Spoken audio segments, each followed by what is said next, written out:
어디서 시궁창 냄새가 난다 했더니 웬 미친 여자가 들어왔어? 당장 안 나가. 내가 왜 나가? 내 피 같은 돈으로 처먹고 마시는 파티인데 진짜 안주인이 빠지면 섭섭하지 않겠어? 뭐? 안주인? 경호원. 경호원 당장 불러서 이 미친 여자 끌어내요. 끌어내 보시지.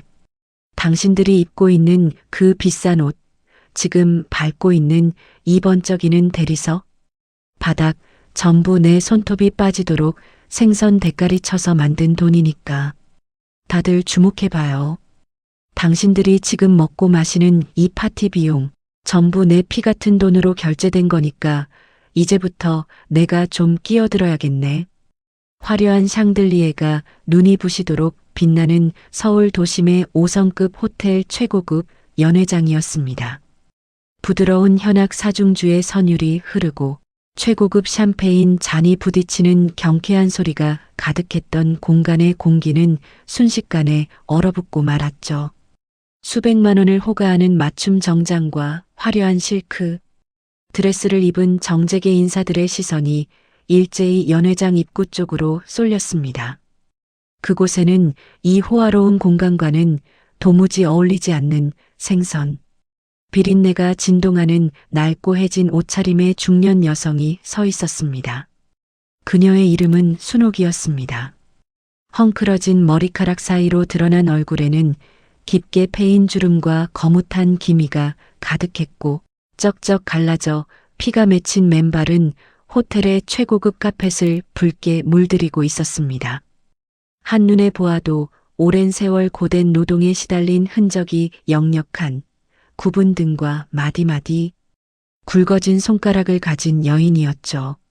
하지만 그녀의 두 눈빛만큼은 그 어떤 보석보다도 날카롭게 빛나며 단상 위를 쏘아보고 있었습니다. 단상 위에는 오늘 칠순 겸 기업 상장 기념 파티의 주인공이자 순옥의 남편인 영호가 서 있었습니다. 그리고 그의 곁에는 방금 전 순옥의 얼굴에 붉은 와인을 끼얹으며 악을 쓰던 젊고 세련된 여인 지연이 있었죠. 지연은 머리부터 발끝까지 수천만 원어치의 명품으로 치장한 채 영호의 팔짱을 끼고 안주인 행세를 하던 참이었습니다. 순옥의 등장에 영호의 얼굴은 순식간에 잿빛으로 변했습니다. 마치 유령이라도 본 것처럼 동공이 미친 듯이 흔들렸고 들고 있던 샴페인 잔을 쥔 손은 덜덜 떨리고 있었습니다. 얼굴에서 붉은 와인이 뚝뚝 떨어지는 와중에도 순옥은 피식 조소를 흘렸습니다. 수건으로 얼굴을 닦을 생각조차 하지 않은 채 그녀는 피가 배어나오는 맨발로 단상을 향해 뚜벅뚜벅 걸어가기 시작했습니다. 하객들은 생선 썩은 내와 비린내에 코를 막으며 홍해가 갈라지듯 길을 비켜주었지만 순옥은 그들의 경멸 어린 시선 따위는 아랑곳하지 않았습니다. 그녀의 머릿속에는 오직 지난 40년의 피눈물, 나는 세월과 불과 며칠 전 겪었던 처절한 배신감만이 선명하게 불타오르고 있었으니까요. 시계바늘을 불과 3일 전으로 되돌려 봅니다. 순옥은 그날도 어김없이 새벽 3시에 일어나 찬물에 세수를 하고 노량진 수산시장으로 향했습니다. 40년이었습니다. 20살 꽃다운 나이에 가진 것 하나 없는 영호와 맨손으로 상경해 시장 바닥에서 버려진 무청을 주워 먹으며 악착같이 버틴 세월이었습니다. 영호는 늘 입버릇처럼 사업이 어렵다, 빚쟁이들에게 쫓긴다며 한숨을 쉬었고 순옥은 남편의 길을 살려주기 위해 자신이 번 돈의 100원짜리 동전 하나까지 전부 영호의 손에 쥐어주었습니다. 한겨울에는 얼음장 같은 물에 손을 담그고 수백 마리의 생선배를 갈랐습니다. 튀어오르는 생선 비늘이 눈에 들어가 각막이 찢어져도 관절염 때문에 손가락이 펴지지 않아도 병원 한 번 가지 못하고 골방에서 파스를 붙이며 참아냈죠. 시장 사람들은 남편 좋은 일만 시킨다며 혀를 찼지만 순옥은 언젠가 남편이 번듯하게 성공해서 호강시켜줄 날만을 기다리며 미련할 정도로 참고 또 참았습니다. 그러던 3일 전 며칠 내내 명치가 끊어질 듯 아파 도저히 칼을 쥘 수 없었던 순옥은 시장 인근의 작은 병원을 찾았습니다. 의사의 입에서 나온 말은 청천벽력과도 같았습니다. 위암 초기, 당장 수술하지 않으면 목숨이 위험하다는 진단이었습니다. 눈앞이 캄캄해진 순옥이 가장 먼저 떠올린 것은 수술비 500만 원이었습니다. 평생 남편에게 돈을 갖다 바치느라 그녀의 통장 잔고는 늘 바닥이었으니까요. 떨리는 손으로 남편 영호에게 전화를 걸었습니다. 신호음이 길게 이어지다 마지못해 받는 듯한 퉁명스러운 목소리가 들려왔습니다. 순옥은 울음을 삼키며 사정했습니다. 여보, 내가 위암이래. 수술하려면 500만 원이 당장 필요하다는데 어떻게 좀 안 될까? 하지만 수화기 너머로 돌아온 남편의 목소리는 얼음장처럼 차가웠습니다. 내가 지금 돈 나올 구멍이 어디 있다고 그래. 사업 자금 막느라 나도 피가 마르는데 당신까지 왜 이래? 그깟 500만 원 하나 없어서 나한테 손을 벌려. 알아서 구해봐. 뚝. 전화는 매몰차게 끊어졌습니다. 순옥은 차가운 병원 복도에 주저앉아 소리 없이 오열했습니다. 40년의 헌신이 단돈 500만 원 앞에서 휴지 조각처럼 버려지는 순간이었습니다. 자신이 암에 걸렸다는 사실보다 남편의 지독한 무관심이 그녀의 억장을 더 무참히 무너뜨렸습니다. 절망에 빠진 순옥은 병원을 나와 넋이 나간 사람처럼 거리를 걸었습니다. 버스비조차 아까워 수산시장에서부터 강남의 큰 병원까지 걸어왔던 참이었습니다. 다리가 풀려 걷기조차 힘들 무렵 그녀의 시선이 화려한 강남 대로변의 최고급 수입차 매장 통유리창 너머에 머물렀습니다. 환한 조명 아래 빛나는 수억 원대의 빨간색 스포츠카. 그리고 그 차를 쓰다듬으며 환하게 웃고 있는 한 중년 남자. 순옥은 자신의 눈을 의심했습니다. 몇 번이나 눈을 비비고 다시 보았지만 틀림없는 영호였습니다. 빚쟁이에게 쫓긴다며 죽는 소리를 하던 영호가 머리부터 발끝까지 최고급 명품 정장을 빼입고 있었습니다. 영호의 곁에는 찰싹 달라붙어 콧소리를 내는 젊고 화려한 여자. 지연과 그녀를 빼닮은 20대 딸이 호들갑을 떨며 기뻐하고 있었죠. 영호는 지갑에서 망설임 없이 검은색 프리미엄 카드를 꺼내 딜러에게 건네주었습니다. 스포츠카를 일시불로 결제하는 남편의 얼굴에는 순옥 앞에서는 단 한 번도 보여준 적 없던 여유롭고 인자한 미소가 가득했습니다. 순옥의 세상이 산산조각 나는 순간이었습니다. 심장이 갈기갈기 찢겨나가는 듯한 고통에 숨조차 쉴 수 없었죠.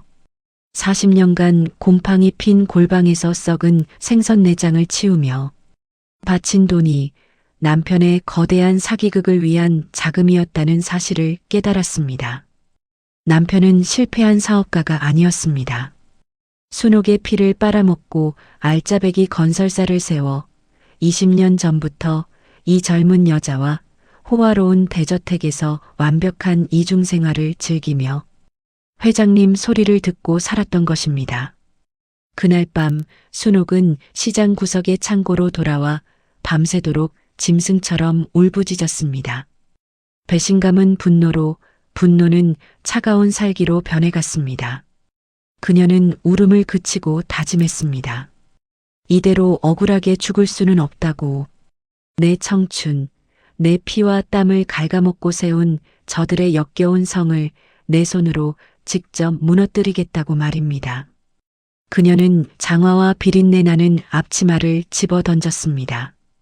그리고 남편의 서재에 깊숙한 곳, 아주 오래전 영호가 자신에게 맡겨두었던 낡은 서류 가방을 떠올렸죠.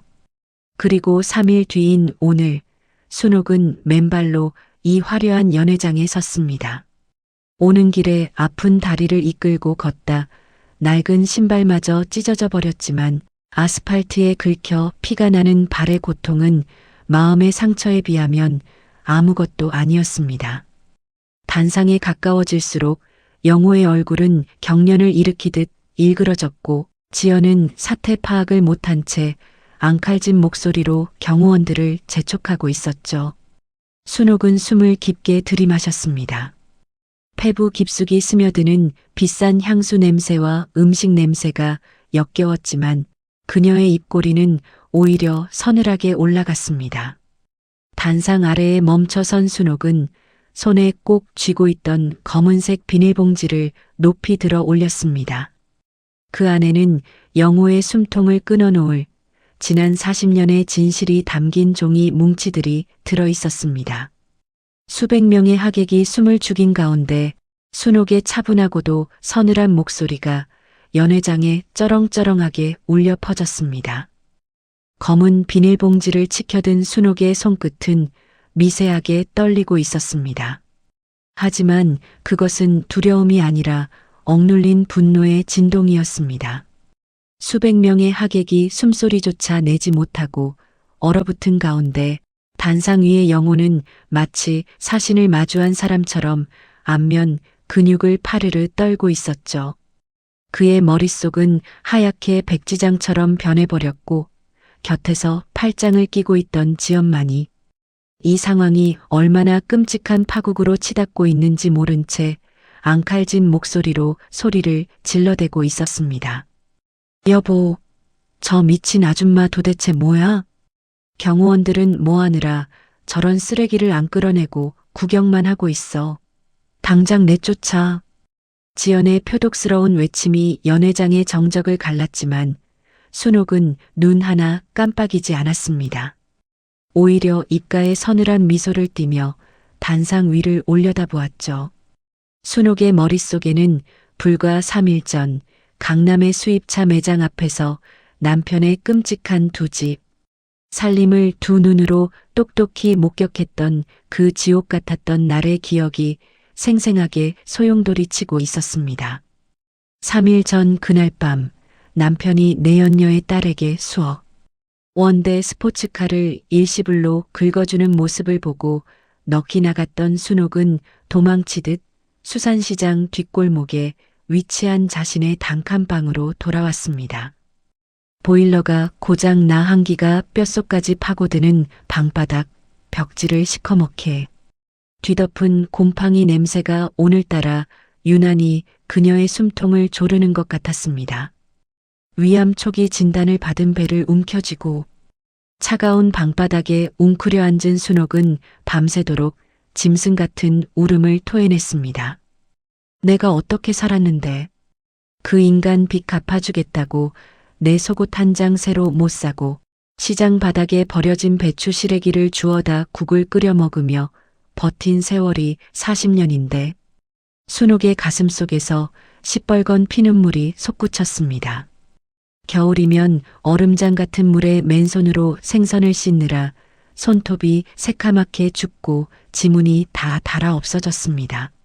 생선 뼈에 찔려 골마 터진 손가락을 제때 치료하지 못해 관절이 흉측하게 휘어버렸죠.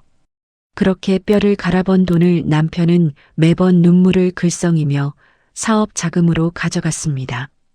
하지만 그 모든 눈물은 악어의 눈물이었습니다.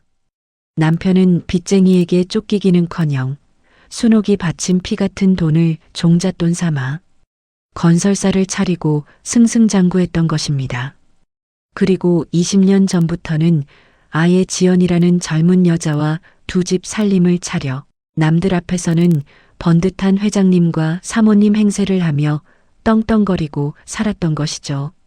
분노로 밤을 지새운 순옥의 눈빛은 다음 날 아침 무섭도록 차갑게 가라앉아 있었습니다. 그녀는 더 이상 불쌍하게 울고만 있는 바보 같은 조강지처가 아니었습니다. 순옥은 방구석 장롱 위 먼지가 뽀얗게 쌓인 낡은 사과 상자 하나를 끌어내렸습니다. 30년 전 친정아버지가 돌아가시며 외동딸 불쌍하다고 마지막으로 남겨주셨던 고향의 논맞이기를 판 돈, 그리고 그 돈을 영호가 첫 사업 자금으로 가져가며 써주었던 빛바랜 서류들이 뭉텅이로 처박혀 있는 상자였습니다. 그를 잘 몰랐던 순옥은 그저 남편이 사업에 필요하다며 내민 서류들에 인감 도장을 찍고 지장을 찍었던 기억뿐이었습니다. 하지만 죽을 병에 걸려 도끼가 오를 대로 오른 그녀가 안경을 고쳐 쓰고 한 글자 한 글자 읽어내려간 서류의 내용은 충격적이다 못해 온몸에 소름이 돋게 만드는 기가 막힌 것이었죠. 남편 영호가 현재 굴리고 있는 대경건설의 초기 설립. 자본금의 100% 출자자가 바로 김순옥 본인으로 명시되어 있었던 것입니다. 게다가 회사의 명운을 가르고 엄청난 부를 가져다 준 핵심 건축. 자재의 특허권마저 순옥의 이름으로 등록되어 있었습니다. 당시 신용불량자였던 영호가 자신의 이름을 쓸 수 없어 멍청하고 순진한 아내인 순옥의 명의를 철저하게 도용하고 방패막이로 이용했던 것입니다. 이게 다 뭐야? 이 회사 대표 출자자가 나라고? 특허권자도 김순옥. 이 인간이 세운 회사가 결국 다 내 거였어?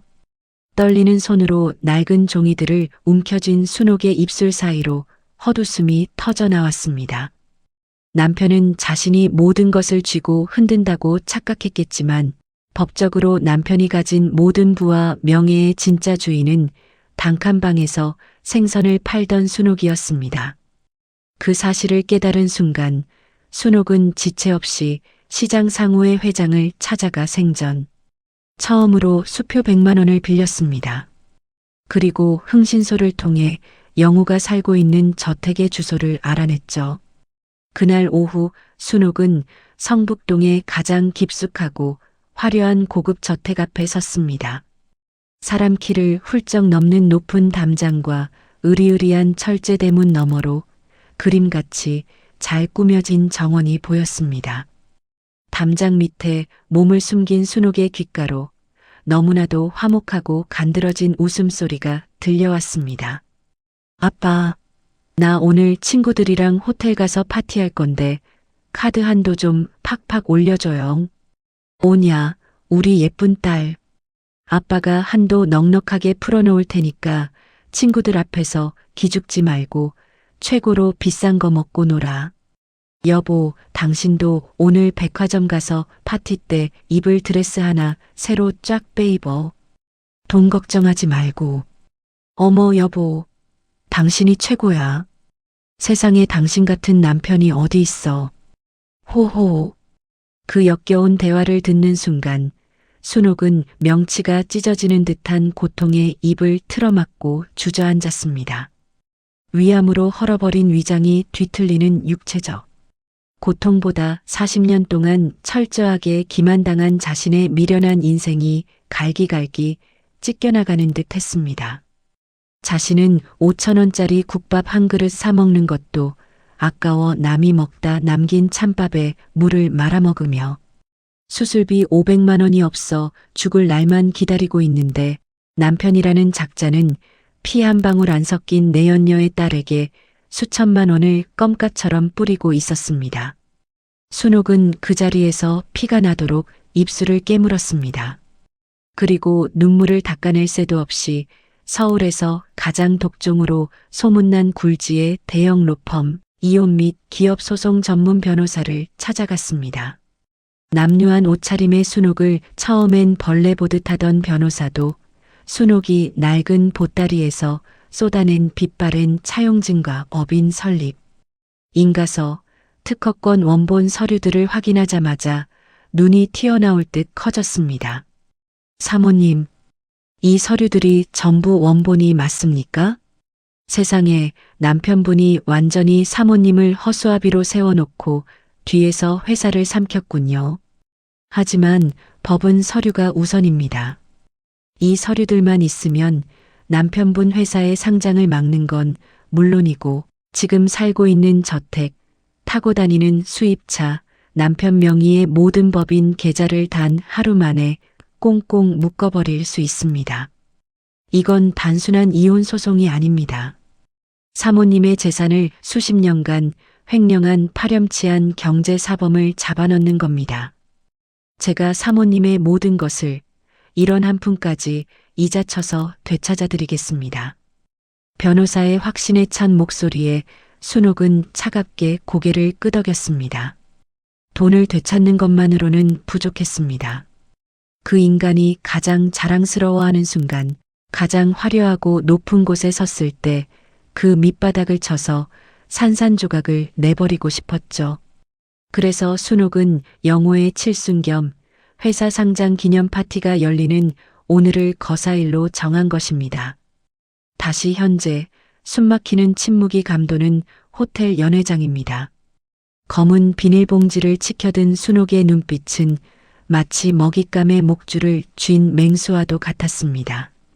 사태의 심각성을 본능적으로 직감한 영호는 이마에 식은 땀을 뻘뻘 흘리면서도 수백 명의 하객 앞에서 애써 태어난 척 목소리를 내리깔며 허세를 부렸습니다. 어디서 미친 여자가 굴러들어와서 남의 잔치에 행패야. 호텔 지배인 당장 안 튀어와. 여기 보안이 어떻게 된 거야. 쓰레기 같은 년 당장 끌어내고 영업방해로 당장 경찰에 쳐넣어. 영호의 곁에 선 지연도 화려한 부채로 코를 막으며 경멸 어린 시선으로 맞장구를 쳤습니다. 어휴 비린내. 썩은 내가 진동을 하네. 저기요 아줌마. 밥 얻어먹고 싶으면 뒷문으로 가서 구찌통이나 뒤질 것이지. 여기가 어디라고 감히 그 더러운 맨발로 들어와요? 당신이 우리 그이 돈을 댔다고? 지나가는 개가 웃겠네. 당장 내 눈앞에서 치워요. 그 지독하고도 역겨운 조롱에 순옥은 오히려 소리내어 껄껄 웃었습니다. 그리고 천천히 아주 여유로운 동작으로 검은 비닐봉지 안으로 흉터투성이의 굵은 손을 밀어 넣었죠. 봉지 안에서 바스락거리는 소리와 함께 꺼내진 것은 영호의 거짓된 인생을 단숨에 시궁창으로 처박아 버릴 누렇게 바랜 종이 뭉치들이었습니다. 그리고 순옥의 뒤편 굳게 닫혀있던 연회장의 거대한 황금빛 양문이 굉음을 내며 활짝 열리기 시작했습니다. 육중한 연회장의 황금빛 양문이 귀를 찢는 듯한 굉음을 내며 좌우로 활짝 열려 젖혀졌습니다. 그 웅장한 소리에 왈츠를 연주하던 현악 사중주단의 활마저 허공에서 멈춰섰고 수백 명의 정재계 인사들이 쥐고 있던 샴페인 잔의 기포 소리조차 잦아드는 듯한 완벽한 정적이 찾아왔습니다. 열린 문 너머로 모습을 드러낸 이들은 화려한 파티복을 입은 하객들과는 전혀 다른 이질적이고도 압도적인 위압감을 내뿜고 있었죠. 머리부터 발끝까지 한치의 흐트러짐도 없는 짙은 남색 맞춤 정장을 입은 10여 명의 건장한 사내들이 구두, 굽소리를 맞춰 연회장 안으로 걸어 들어왔습니다. 그들의 손에는 서류 가방과 노트북, 그리고 압수수색에 쓰이는 육중한 장비들이 들려 있었죠. 그들은 다름 아닌 대한민국 재계의 굵직한 사건들을 모조리 쓸어버리기로 유명한 최고 로펌의 핵심, 변호인단과 법원에서 파견된 경제사범 합동수사 집행관들이었습니다. 이들의 등장만으로도 연회장의 공기는 마치 한겨울의 시베리아 벌판처럼 차갑게 얼어붙고 말았습니다. 단상 위에서 방금 전까지 오만하게 소리를 지르던 남편 영호의 입술이 파르르 떨리기 시작했습니다. 재계에서 잔뼈가 굵은 영호가 저 무리의 선두에 서 있는 은발의 신사를 모를 리 없었으니까요. 그는 국내 10대 재벌 총수들조차 함부로 대하지 못한다는 전설적인 기업 소송 전문 최 변호사였습니다. 영호의 동공이 미친 듯이 흔들리며 불안감에 휩싸였지만 사태 파악을 전혀 하지 못한 내연녀 지연만이 눈치 없이 날카로운 목소리로 앙탈을 부렸습니다. 여보, 저 사람들은 또 뭐야? 보안팀 다 해고해버려. 당장 경찰 불러서 저 냄새나는 아줌마랑 다 같이 쓸어버리라고 해. 하지만 영호는 지연의 팔을 거칠게 뿌리치며 마른 침을 삼킬 뿐이었습니다. 영호의 시선은 오직 성큼성큼 걸어 들어오는 최 변호사에게 고정되어 있었죠. 수백 명의 하객이 홍해가 갈라지듯 길을 내어준 연회장 한가운데 피투성이가 된 맨발로 꼿꼿하게 서 있는 순옥의 곁으로 최 변호사가 다가왔습니다. 그리고 다음 순간 연회장에 있던 모든 사람들의 눈을 의심케 하는 기가 막힌 광경이 펼쳐졌습니다. 국내 최고의 변호사인 그가 생선 비린내가 진동하는 남루한 옷차림의 순옥을 향해 허리를 90도로 깊숙이 숙이며 정중하게 인사를 올린 것입니다. 회장님, 길이 막혀 집행관들과 동행하느라 조금 늦었습니다. 송구합니다. 최 변호사의 입에서 나온 회장님이라는 단어는 마치 거대한 폭탄처럼 연회장 한가운데에 떨어졌습니다. 곳곳에서 헉하는 숨소리가 터져 나왔고 믿을 수 없다는 듯 수군거리는 소리가 파도처럼 번져나갔죠. 단상 위의 영호는 다리에 힘이 풀려 하마터면 뒤로 넘어질 뻔했고 지연은 황당하다는 듯 코웃음을 치며 소리쳤습니다. 회장님? 저 거지 같은 노인네한테 지금 회장님이라고 했어요? 당신들 단체로 미쳤어? 우리 그이가 대경건설 회장이야. 그 천박한 외침에 순옥은 고개를 돌려 지연을 서늘하게 쏘아보았습니다. 순옥의 푹 팬 눈가에는 아직 핏발이 서 있었지만 그 눈빛만큼은 수십 년간 왕자를 지켜온 여왕처럼 묵직하고도 날카로웠습니다. 순옥은 말없이 꽉 쥐고 있던 검은 비닐봉지를 최 변호사에게 건넸습니다. 최 변호사는 마치 귀중한 국보를 다루듯 두 손으로 그 비닐봉지를 받아들었고 수행 변호사들이 재빠르게 움직여 연회장 한쪽 벽면을 가득 채우고 있던 초대형 스크린의 제어권을 장악했습니다. 조작을 마친 변호사가 신호를 보내자 파티의 주인공인 영호의 일대기가 흘러나오던 화려한 영상이 툭 끊기고 화면이 전환되었습니다. 그리고 거대한 스크린 위로 누렇게 빛바랜 서류 한 장이 압도적인 크기로 띄워졌죠. 그것은 바로 30년 전 대경건설의 모태가 되었던 초기 법인 설립 인가서와 지분 출자 증명서였습니다. 빛바랜 종이 위로 선명하게 적힌 붉은색 도장과 이름. 석자가 수백 명의 하객들 눈앞에 적나라하게 드러났습니다. 출자자 김순옥. 지분율 100%. 이어서 화면이 넘어가며 남편 영호가 직접 자필로 쓰고 지장을 찍은 차용증 원본 그리고 회사의 막대한 부를 일구어낸 핵심 건축자재의 원천 특허권 등록증이 연달아 스크린을 장식했습니다. 모든 문서의 소유주와 권리자는 단 한 사람, 생선 냄새를 풍기며 서 있는 순옥의 이름으로 되어 있었죠. 연회장은 그야말로 발칵 뒤집혔습니다. 기자들의 카메라 플래시가 미친 듯이 터지기 시작했고 투자자들과 은행권 인사들의 얼굴은 사색이 되어버렸습니다. 최 변호사가 단상 앞까지 걸어가 쩌렁쩌렁한 목소리로 마이크를 쥐었습니다. 자, 귀빈 여러분. 스크린을 똑똑히 확인하시길 바랍니다. 오늘 이칠순 잔치와 기업 상장 기념 파티의 진짜 주인이자 대경건설의 지분 100%를 보유한 실질적 소유주, 진짜 회장님은 바로 여기 계신 김순옥 여사님이십니다. 단상 위에 서 있는 이영호 씨는 그저 이름만 빌려준, 아니, 아내의 피와 땀이 섞인 재산을 40년 동안 교묘하게 횡령하고 가로채 온 파렴치한 대리인에 불과합니다. 거짓말. 저건 다 조작된 가짜야. 내가 피땀 흘려 세운 내 회사라고.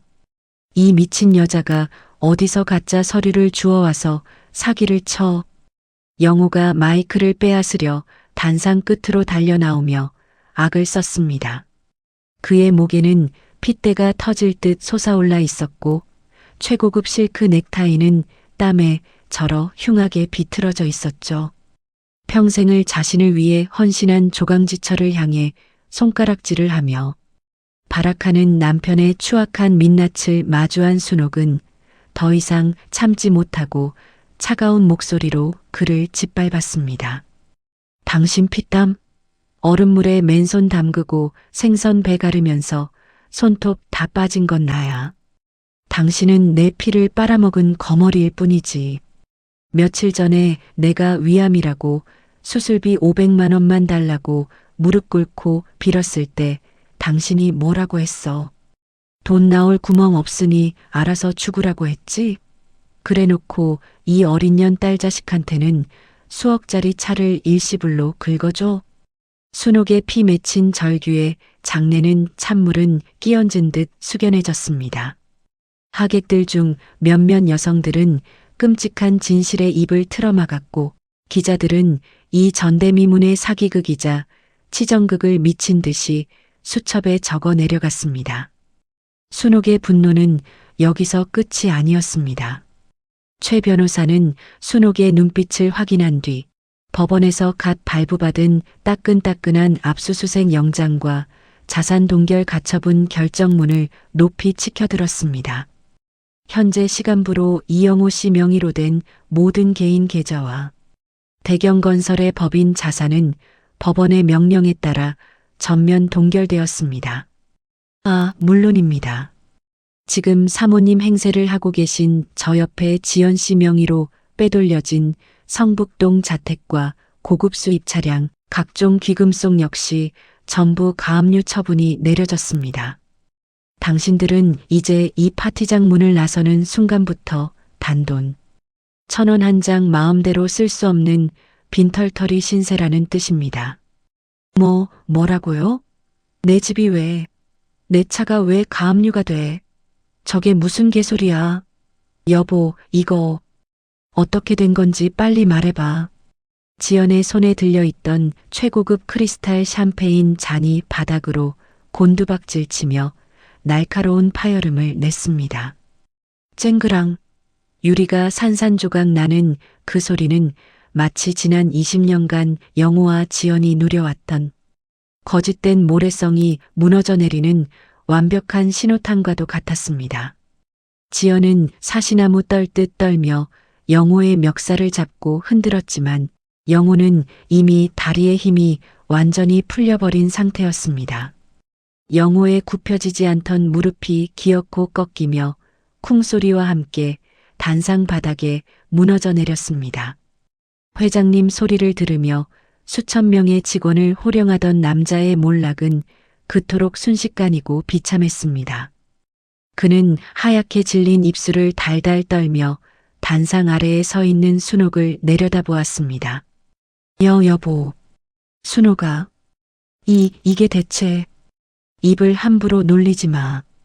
여보라는 그 더러운 입술을 찢어버리기 전에. 내가 말했지? 이 파티 비용 결제한 진짜 안주인이 나라고. 지배인. 오늘 이 파티 결제에 사용된 법인카드 지금 당장 정지시키고 취소해. 저 두 인간이 무전 취식으로 경찰서 유치장 바닥에서 밤을 지새우게 만들어줘야겠으니까. 단상 아래에 굳건하게 선 순옥의 모습은 마치 수십 년의 폭정을 끝내러 온 심판자와도 같았습니다. 아스팔트에 찢겨 붉은 피가 배어나오는 맨발이었지만 그녀의 자태는 그 어떤 최고급 구두를 신은 여인보다도 당당하고 압도적이었습니다. 순옥의 위암 촉이라는 병마조차 40년 묵은 복수심이 뿜어내는 뜨거운 아드레날린 앞에서는 감히 고개를 들지 못하는 듯 했습니다.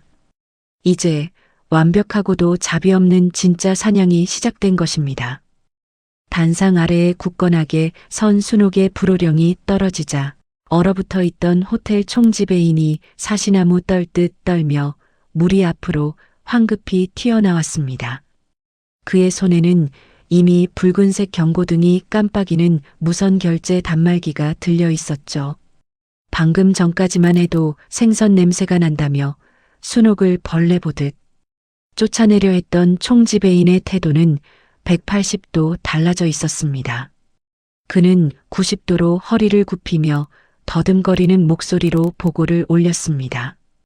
회장님, 지시하신 대로 이영호 씨가 오늘 연회장 대관 및 식음료 비용으로 결제했던 대경건설의 VVIP 법인 카드는 방금 전산에서 도납 및 분실 카드로 전면 정지 처리되었습니다. 오늘 파티에 소요된 비용은 총 3억 5천만 원입니다. 이 금액은 이제 법인이 아닌 이영호 씨와 저기 계신 지연 씨 개인에게 청구될 예정입니다. 만약 즉시 결제하지 않으시면 무전 취식 및 사기 혐의로 경찰에 인계할 수밖에 없습니다. 지배인의 말이 끝나기가 무섭게 연 회장은 다시 한번 거대한 충격파에 휩싸였습니다. 하룻밤 파티 비용으로 3억 5천만 원. 순옥이 평생을 시린 얼음물에 손을 담그고 수십만 마리의 생선배를 갈라도 만져보지 못할 천문학적인 액수였죠. 그 어마어마한 돈을 영호는 순옥의 피를 빨아먹고 훔친 법인 카드로 불과 몇 시간 만에 허공에 뿌려대고 있었던 것입니다. 순옥의 입술이 파르르 떨렸지만 그녀는 이내 차가운 눈빛으로 단상 위를 쏘아보았습니다. 단상 위는 그야말로 처참한 지옥도나 다름없었습니다. 영호는 넋이 나간 사람처럼 무릎을 꿇은 채 허공만 응시하고 있었고 방금 전까지 우아한 사모님 행세를 하며 순옥의 얼굴에 와인을 끼얹었던 지연은 개거품을 물기 일보 직전이었습니다. 자신의 명의로 된 성북동 대저택과 수십억 원어치의 보석, 그리고 방금 남편이 일시불로 긁어준 딸의 스포츠카까지 모조리 가압류되어 날아갔다는 사실에 지연의 이성은 완전히 끊어지고 말았죠. 이 사기꾼 새끼야. 내가 대경건설 진짜 회장이라며 나한테 평생 손에 물 한 방울 안 묻히게 해준다고 꼬셔놓고 마누라. 앞으로 된 회사에서 도둑질이나 하던 빈털터리 쓰레기였어? 내 돈 내놔. 내 집 살려내란 말이야. 지연은 미친 사람처럼 괴성을 지르며 영호의 멱살을 틀어쥐었습니다. 그녀의 길고 화려한 인조 손톱이 영호의 얼굴을 핥히고 지나가자 붉은 피가 맺혔지만 지연은 아랑곳하지 않고 영호의 최고급 맞춤 정장을 북북 찢어발기며 발악했습니다. 평생을 교양 있고 우아한 척. 살아왔던 내연녀의 진짜 천박한 민낯이 수백 명의 하객 앞에서 적나라하게 까발려지는 순간이었습니다. 영호는 자신을 때리며 발악하는 지연을 거칠게 밀쳐냈습니다. 쿵소리와 함께 엉덩방아를 찧은 지연이 악을 쓰며 울부짖었지만 영호의 눈에는 더 이상 젊고 예쁜 내연녀가 들어오지 않았습니다. 지금 그의 숨통을 쥐고 있는 것은 단상 아래에서 자신을 벌레 보듯 내려다보는 40년 전 시장 바닥에서부터 자신의 뒷바라지를 했던 조강지처 순옥뿐이었으니까요. 영호는 바닥을 기어 단상 끝으로 다가왔습니다. 수천 명의 직원을 거느리고 재계를 호령하던 그 잘난 회장님의 체면 따위는 이미 산산조각 난 지 오래였습니다. 그는 눈물과 콧물로 범벅이 된 얼굴을 들어 올리며 순옥을 향해 두 손을 싹싹 비비기 시작했습니다. 여보, 순옥아. 내가 미쳤었나 봐. 내가 잠시 귀신에 씌어서 판단력이 흐려졌어. 당신 위암이라는 소리 듣고 나도 너무 놀라서 헛소리가 나온 거야. 여보, 우리가 어떻게 살아온 세월인데. 당신 내 유일한 조강지처잖아. 우리 40년 정을 생각해서라도 제발 한 번만, 딱 한 번만 용서해줘. 당신 수술비 500만 원? 아니, 50억이라도 당장 내줄게. 최고급 병원에서 수술받게 해줄 테니까 제발 이 가압류 좀 풀고 나 좀 살려줘라. 응? 영호의 입에서 나온 뻔뻔하기 짝이 없는 변명에 하객들조차 헛구역질을 할 지경이었습니다.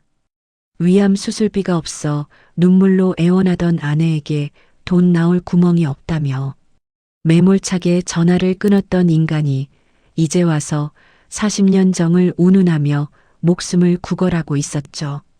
그 역겨운 광경을 내려다보던 순옥은 천천히, 아주 천천히 단상 위로 올라갔습니다. 아스팔트에 긁혀 피딱지가 앉은 순옥의 거친 맨발이 영호가 매일 고급 에스테틱에서 관리받던 희고, 매끄러운 손등 바로 앞까지 다가왔습니다. 순옥은 무릎을 꿇고 애원하는 영호의 어깨를 발끝으로 툭 걷어찼습니다.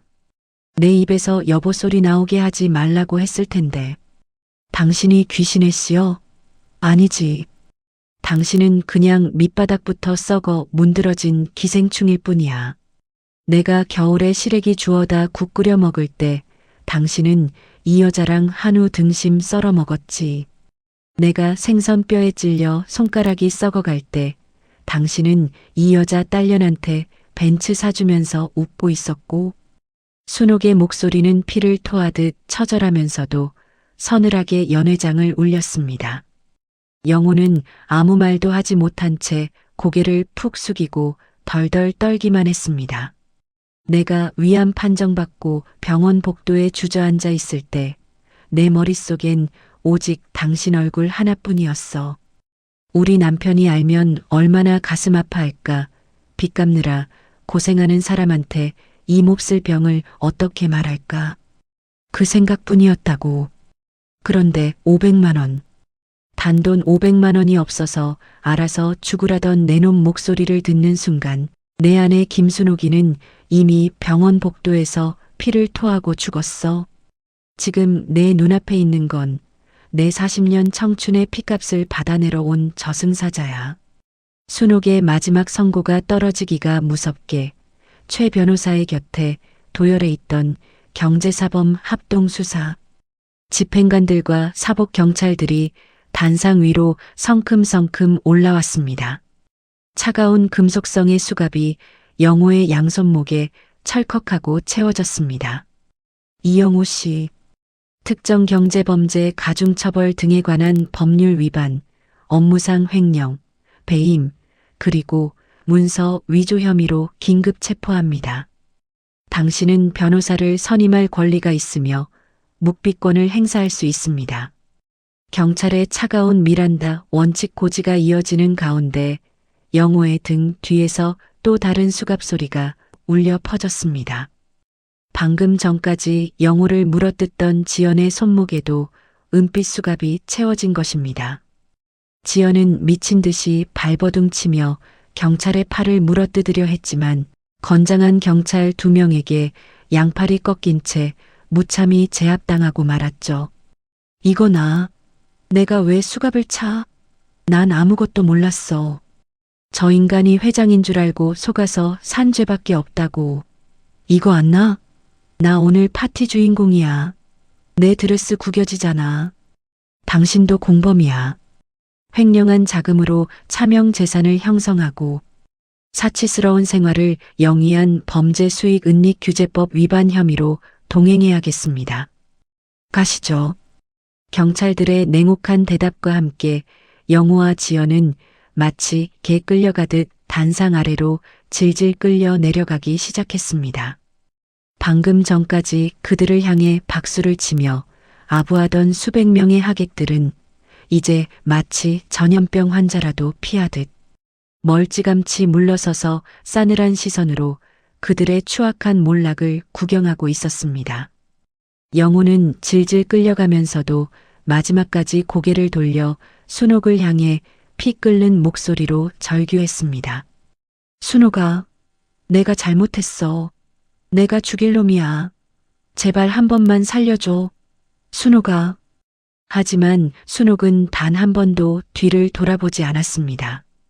그녀의 시선은 영호와 지연이 마시던 최고급 샴페인이 쏟아져 얼룩진 단상 바닥을 향해 있었죠. 40년 동안 자신의 살을 갉아먹고 기생해온 끔찍한 거머리들을 제 손으로 떼어낸 순간이었습니다. 가슴 한구석이 뻥 뚫린 것처럼 시원하면서도 그 오랜 세월을 바보처럼 속고 살아온 자신의 미련한 청춘이 서러워 순옥의 두 눈에는 뜨거운 눈물이 고여 올랐습니다. 최 변호사가 조용히 단상 위로 올라와 자신이 입고 있던 따뜻하고 고급스러운 캐시미어 코트를 벗어 순옥의 떨리는 굽은 어깨 위에 조심스럽게 덮어주었습니다. 그리고 허리를 숙여 최고급 실크 손수건으로 순옥의 피투성이가 된 맨발을 정성스럽게 닦아주기 시작했죠. 회장님, 그동안 정말 고생 많으셨습니다. 이제 썩어 문드러진 과거는 모두 경찰서 유치장 바닥에 버려두고 저희와 함께 가시죠. 대한민국 최고의 의료진이 대기하고 있는 VIP 병동이 회장님을 기다리고 있습니다. 이제부터는 회장님 자신만을 위한 삶을 사셔야 합니다. 변호사의 따뜻한 위로에 순옥은 참았던 울음을 조용히 터뜨렸습니다.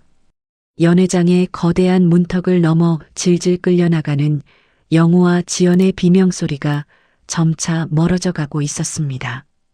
수백 명의 하객들은 길을 비켜선 채 맨발에 코트를 걸친 순옥이 변호인단의 호의를 받으며 연회장을 걸어나가는 웅장한 뒷모습을 숨죽여 지켜보았습니다.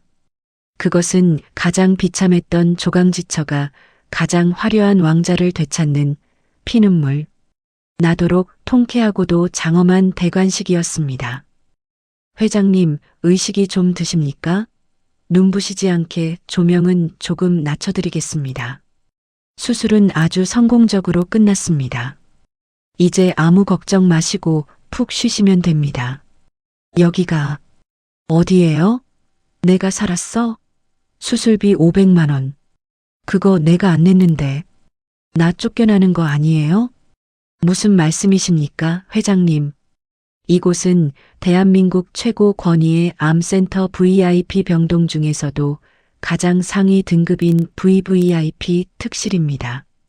병원비 걱정은 평생 하실 필요 없습니다. 회장님을 위한 전담 의료팀이 24시간 문 밖에서 대기 중이니 아프신 곳이 있으면 언제든 편하게 말씀만 하십시오.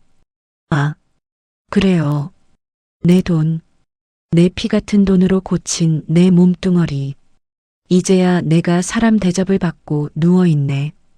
따스한 봄 햇살이 최고급 암막 커튼 틈새를 비집고 들어와 병실 바닥을 포근하게 데우고 있었습니다. 눈을 뜬 순옥의 귓가에는 심장 박동을 알리는 기계의 낮고 부드러운 기계음만이 규칙적으로 들려오고 있었죠. 코끝을 찌르던 지독한 생선 비린내 대신 은은하고 고급스러운 편백나무 향과 싱그러운 생화, 향기가 방 안을 가득 채우고 있었습니다. 순옥은 천천히 고개를 돌려 자신이 누워있는 공간을 찬찬히 둘러보았습니다. 마치 최고급 호텔의 스위트룸을 그대로 옮겨놓은 듯한 으리으리한 병실이었습니다. 티끌 하나 없이 새하얗고 부드러운 구스다운 이불이 순옥의 야윈 몸을 포근하게 감싸고 있었고 눕기만 해도 체형에 맞춰 각도가 조절되는 최고급 전동 침대는 그녀의 쑤시는 허리와 관절을 마법처럼 편안하게 받쳐주고 있었죠. 불과 며칠 전까지만 해도 곰팡이가 슬어 퀴퀴한 냄새가 진동하던 시장. 뒷골목의 냉골 바닥에서 배를 움켜쥐고 뒹굴었던 그녀였습니다.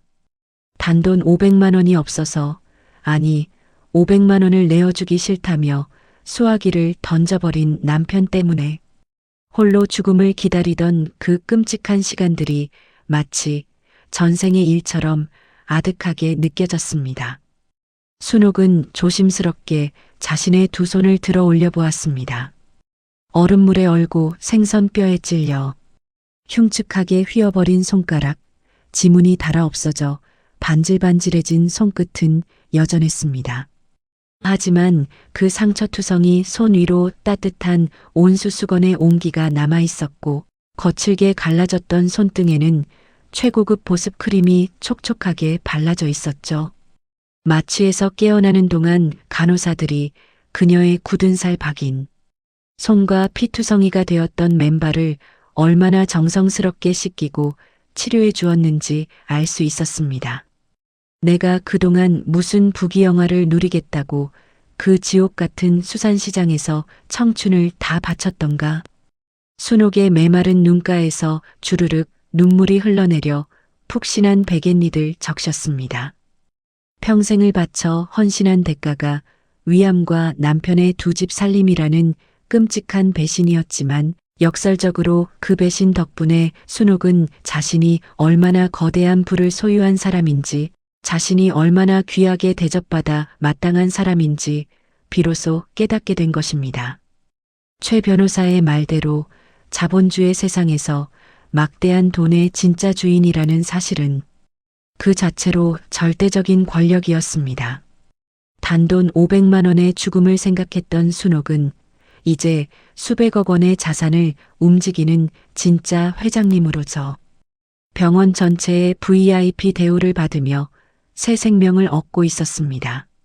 같은 시각 순옥이 누워있는 평화롭고 안락한 VVIP 병실과는 정반대로 서울 강남경찰서의 지능범죄수사대 취조실은 그야말로 아수라장, 지옥의 밑바닥이나 다름없었습니다. 화려한 파티장에서 끌려온 남편 영호와 내연녀 지연은 싸늘한 철제 의자에 나란히 묶인 채 밤을 지새웠습니다. 수백만 원짜리 맞춤 정장은 찢어지고 구겨져 걸레짝이 되었고 지연의 화려했던 실크 드레스는 화장이 번진 눈물과 콧물로 얼룩져 차마 눈 뜨고 봐줄 수 없는 흉측한 몰골로 변해 있었죠. 이것 보세요, 형사님. 나 진짜 억울하다고 몇 번을 말해요. 난 저 인간이 횡령한 돈인지 진짜 몰랐다니까. 저 사기꾼 새끼가 자기 회사라고, 자기가 자수성가한 회장이라고 날 속였다고요. 난 피해자라고요. 내 가방, 내 에르메스 가방 어디 갔어? 그거 압수하면 안 돼. 내 거라고. 지연은 밤새도록 미친 듯이 악을 쓰며 취조실 책상을 발로 걷어차고 있었습니다. 우아하고 교양 넘치던 사모님의 모습은 온데간데 없고 그저 자신의 명품 가방과 압류당한 스포츠카를 찾으며 길길이 날뛰는 탐욕스러운 악귀의 모습뿐이었습니다. 수사관이 책상을 쾅 내리치며 조용히 하라고 호통을 쳤지만 이미 이성을 잃은 지연의 귀에는 아무것도 들리지 않았습니다. 영호는 그런 지연의 발악을 바로 옆에서 멍한 눈으로 바라보고 있었습니다. 불과 어제 저녁까지만 해도 꿀이 뚝뚝 떨어지는 목소리로 여보, 당신이 세상에서 최고야라며 교태를 부리던 여자였습니다. 자신의 돈으로 외제차를 사주고 명품을 안겨줄 때는 하늘의 별이라도 따줄 것처럼 굴던 지연이 자신의 모든 계좌가 동결되고 빈털터리가 되었다는 사실을 알자마자 경찰서 바닥에 침을 뱉으며 영호를 향해 가장 천박한 욕설을 퍼붓고 있었죠. 이 늙은 사기꾼 새끼야. 내가 내 청춘 다 망쳤어. 쥐뿔도 없는 주제에 어디서 남의 돈을 훔쳐다가 있는 척을 해? 너 같은 빈털터리 할배랑. 내가 왜 살아? 내 집 내놔. 내 차 내놔. 내 본처한테 가서 빌든 말든 내 재산은 다 돌려놓으란 말이야.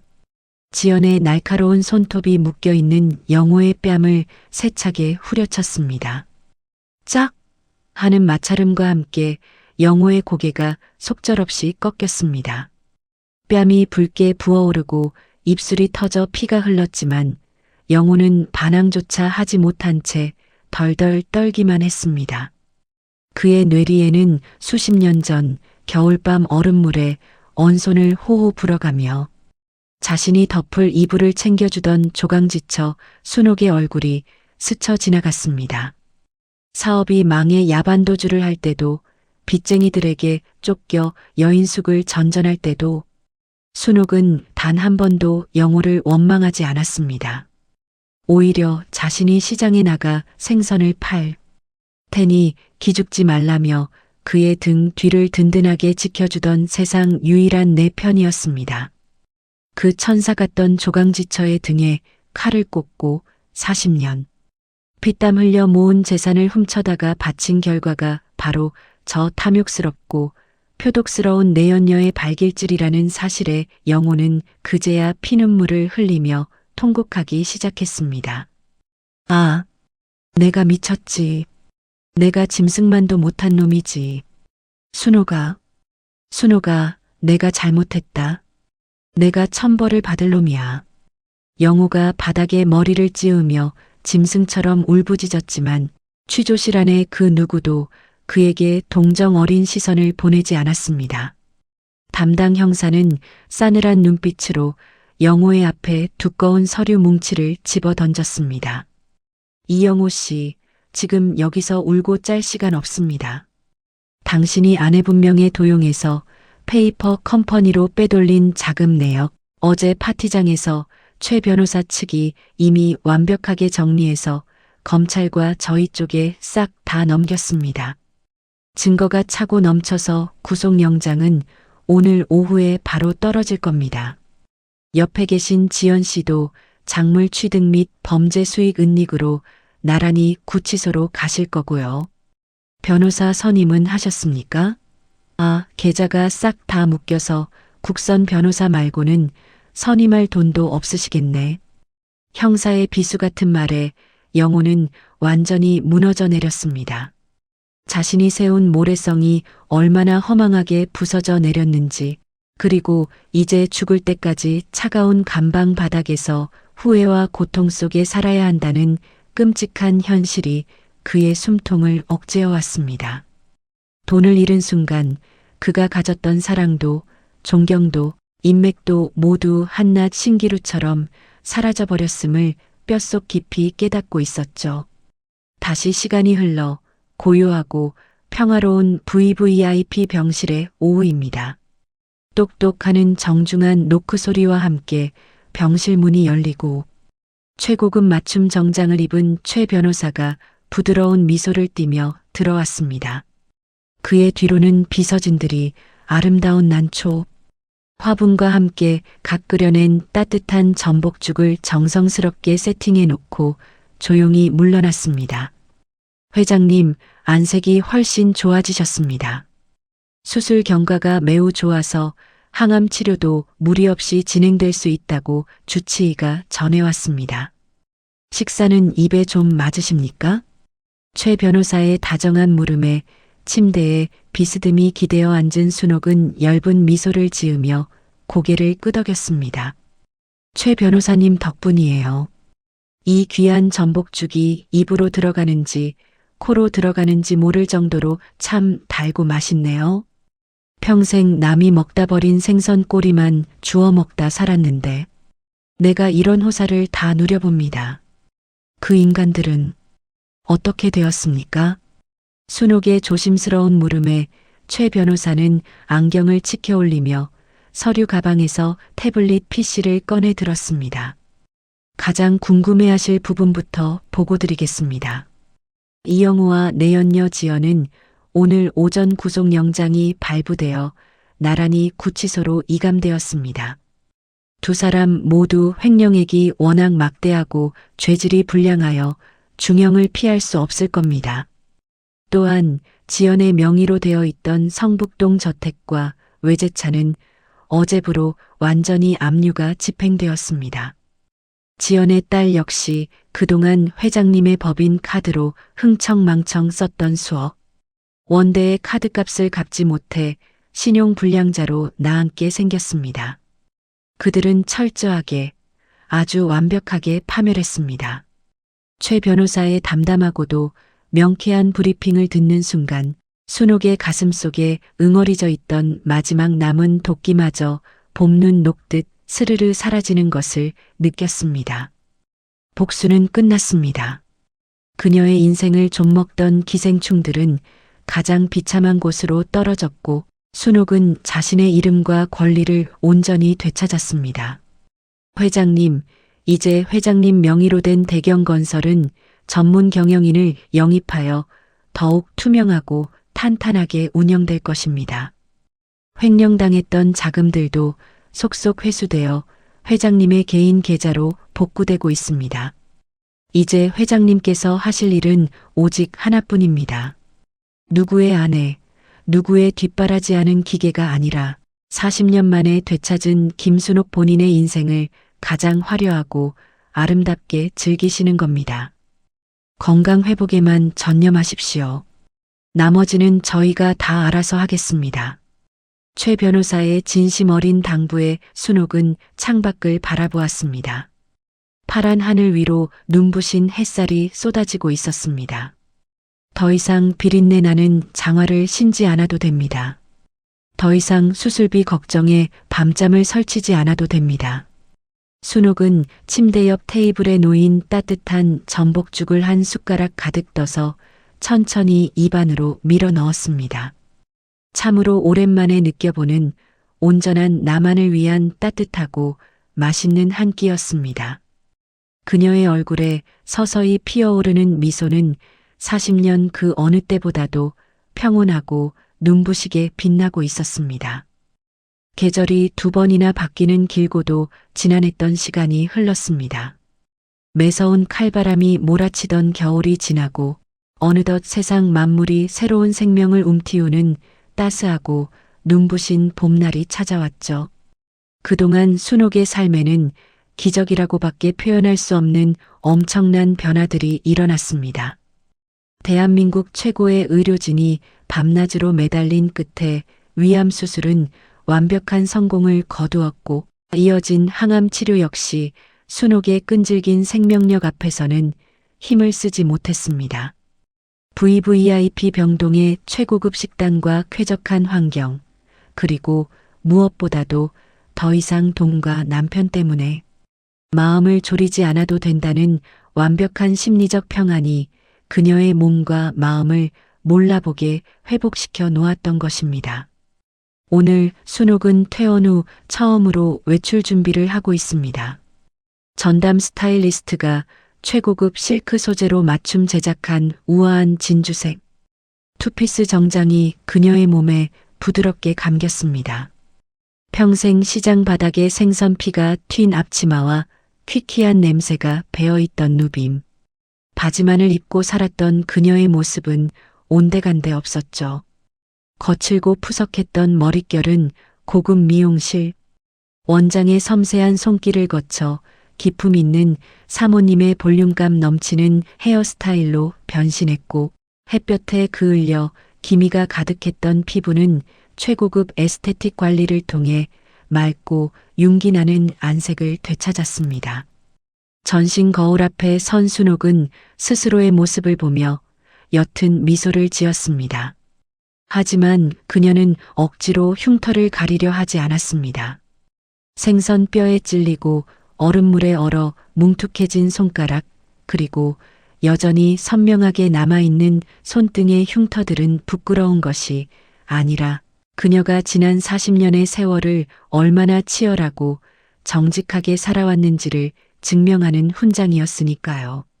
순옥의 곁에 선 최 변호사가 정중하게 허리를 굽히며 말했습니다. 회장님, 준비가 다 되셨습니까? 오늘이 바로 그 두 사람의 1심 최종 선고 공판이 있는 날입니다. 차가 대기하고 있습니다. 가야죠. 내 눈으로 직접 확인해야 이 지독했던 악연의 끈을 미련 없이 잘라낼 수 있을 것 같으니까요. 출발합시다.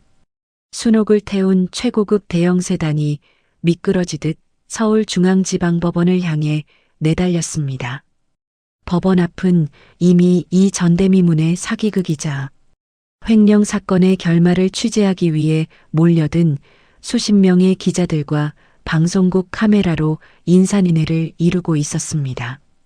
조강지처의 피땀 어린 돈을 훔쳐내온 여와 호합한 두 집, 살림을 해온 파렴치한 건설사 회장의 몰락은 세간의 엄청난 분노와 조롱을 동시에 사고 있었죠.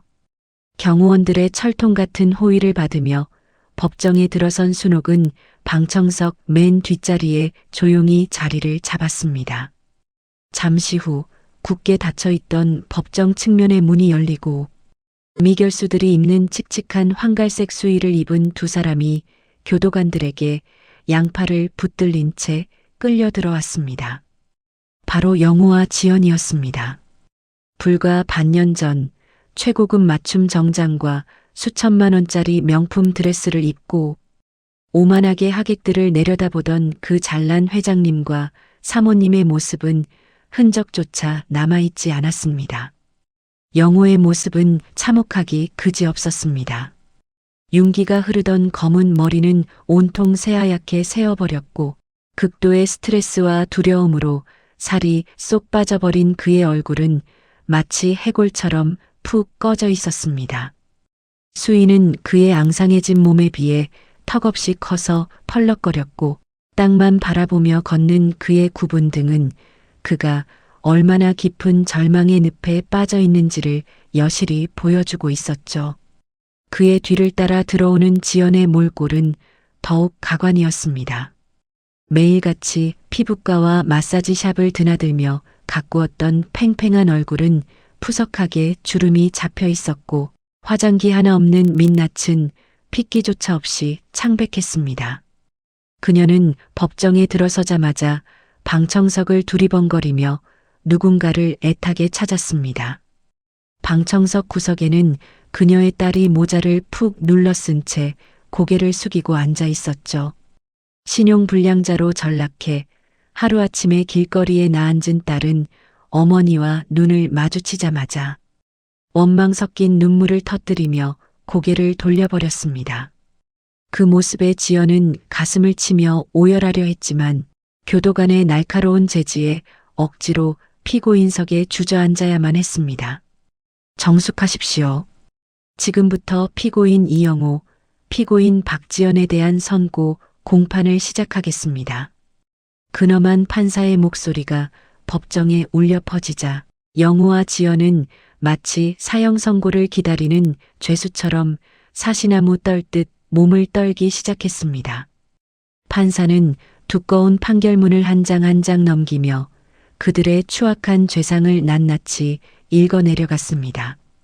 피고인 이영호는 자신의 조강지처인 피해자 김순옥 명의의 재산을 무단으로 도용하여 법인을 설립하였고 이후 수십 년간 회사의 자금을 조직적이고 악의적으로 횡령하여 개인적인 치부와 내연 관계를 유지하는 데 사용하였습니다. 횡령액이 수백억 원에 달하며 그 과정에서 수많은 문서 위조와 금융실명법 위반을 저질렀습니다.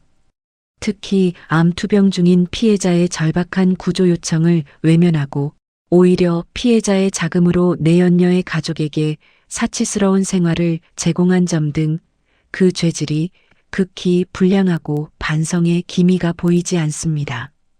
판사의 준엄한 꾸짖음이 이어질 때마다 영호의 고개는 점점 더 무릎 사이로 처박혔습니다. 숨조차 제대로 쉬지 못한 채 꺽꺽거리는 짐승 같은 울음소리만이 그의 입에서 새어나오고 있었죠. 또한 피고인 박지연은 이영호가 횡령한 범죄 수익금임을 인지하고도 이를 은닉하여 본인 명의의 부동산과 막대한 사치품을 사들이는 등 적극적으로 범행에 가담하였습니다. 이에 재판부는 다음과 같이 선고합니다. 피고인 이영호에게 징역 15년을, 피고인 박지연에게 징역 7년을 선고하며 두 피고인으로부터 동결된 범죄 수익금 전액을 추징하여 원소유주인 대경건설 측에 반환할 것을 명합니다. 탕, 탕, 탕, 법봉이 3번 내리쳐지는 소리는 영호와 지연의 거짓된 인생에 내려지는 완벽하고도 자비 없는 조종이었습니다. 안 돼.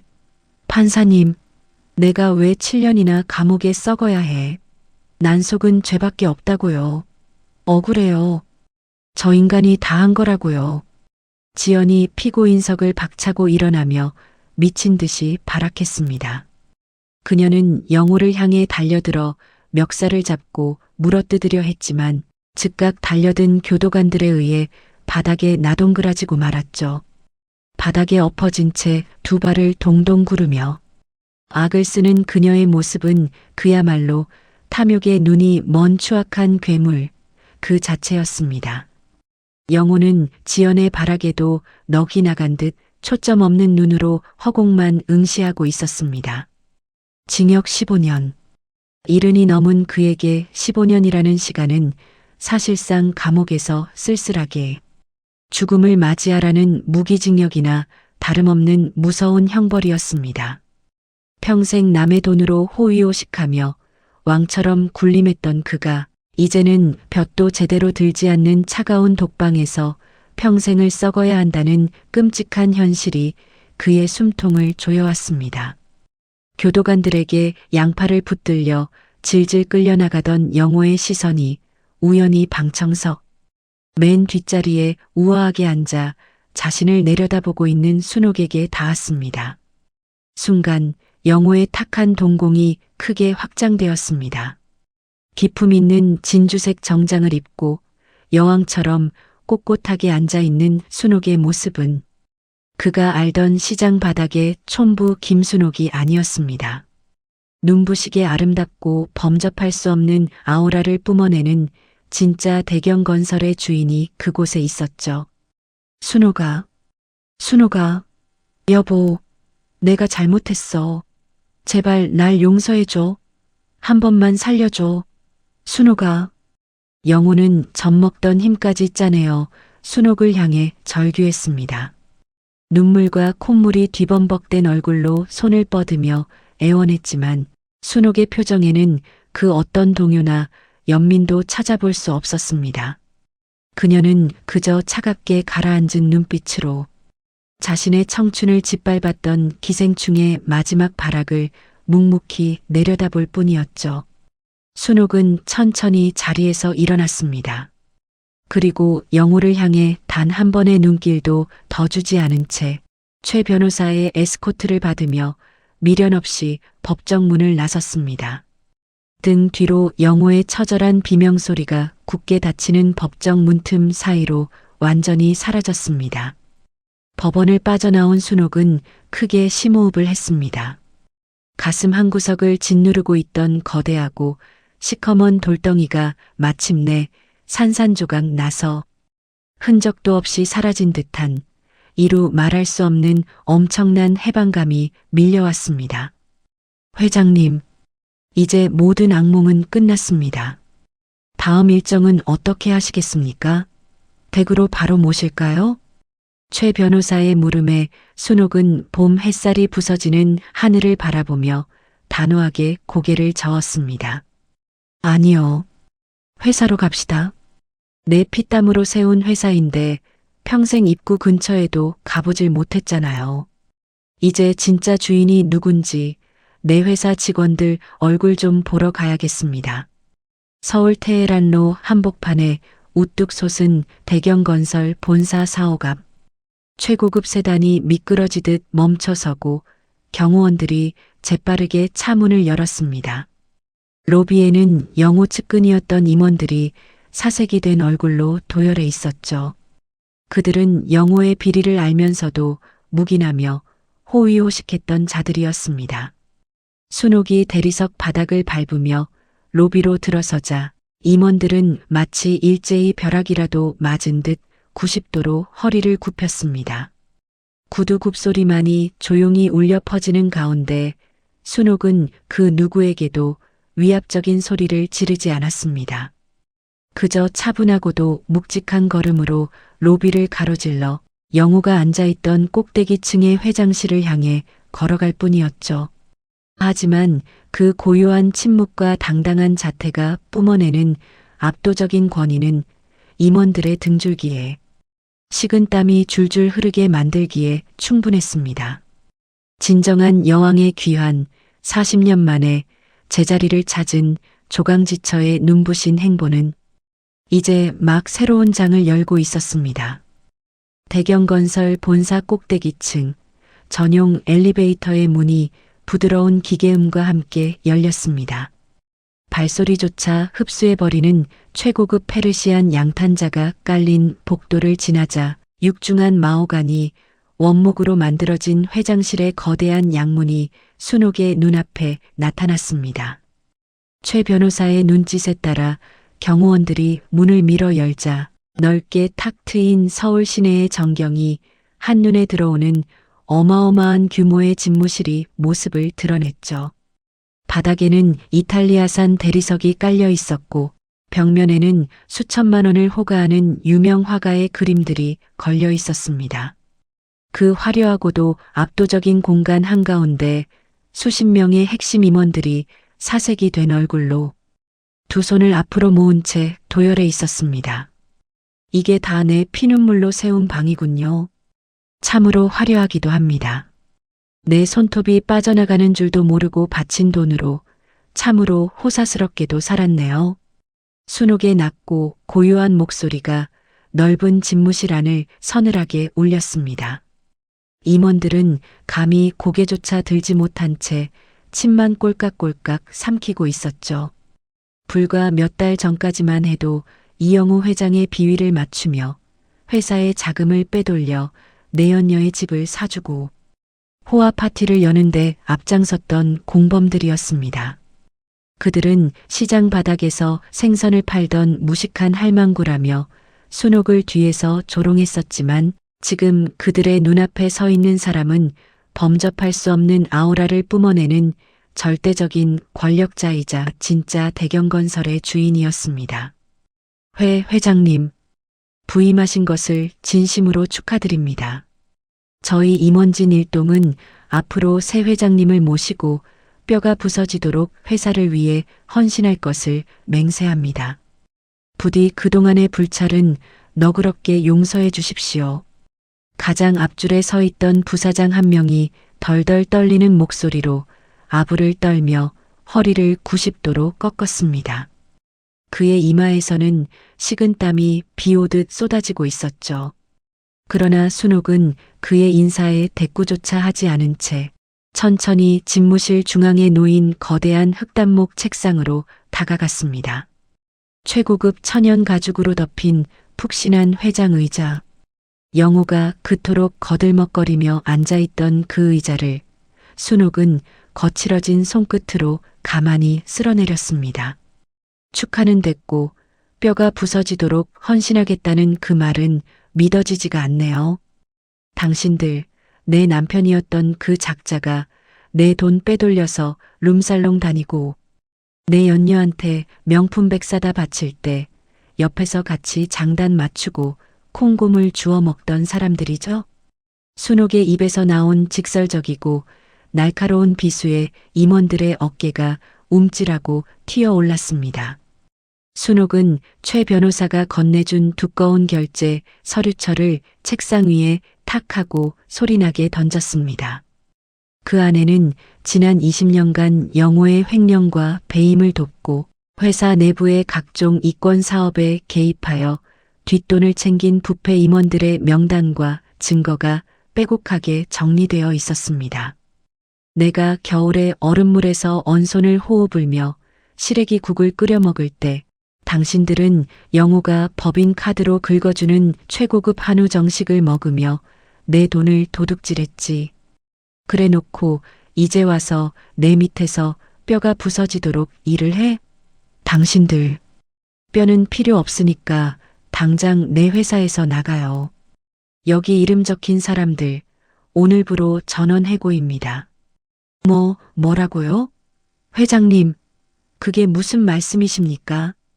저희는 그저 전임 회장이 시키는 대로 까라면 깔 수밖에 없었던 월급쟁이들입니다. 저희를 한꺼번에 다 내쫓으시면 회사는 어떻게 돌아가란 말입니까? 한 번만, 제발 한 번만 선처해 주십시오. 부사장을 비롯한 몇몇 임원들이 참담한 얼굴로 무릎을 꿇으며 바닥에 엎드렸습니다. 명문대를 졸업하고 평생 엘리트 코스만 밟아오며 목에 힘을 주고 살던 그들이 생선 장수 출신의 순옥 앞에 납작 엎드려 목숨을 구걸하는 꼴은 그야말로 비참하기 짝이 없었죠. 하지만 순옥의 눈빛에는 한치의 흔들림도 알량한 동정심도 없었습니다. 그녀는 단돈 500만 원이 없어서 쩔쩔매던 자신의 절박함을 외면했던 영호의 그 차가운 얼굴을 똑똑히 기억하고 있었으니까요. 영호와 함께 자신의 피를 빨아먹은 이 기생충들을 살려둘 생각은 추호도 없었습니다. 회사가 어떻게 돌아가냐고? 아주 잘 돌아갈 겁니다.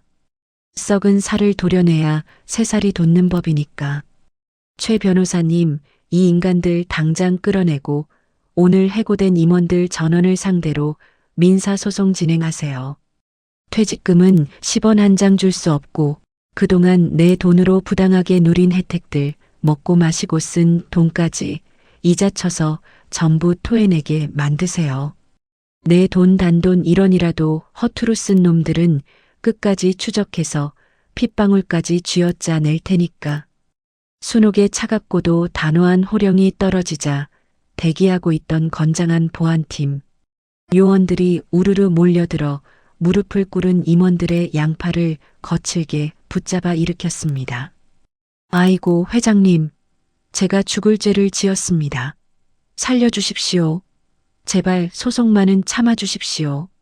다급하고 처절한 비명이 집무실을 가득 채웠지만 순옥은 고개를 돌려 창밖을 바라볼 뿐이었습니다.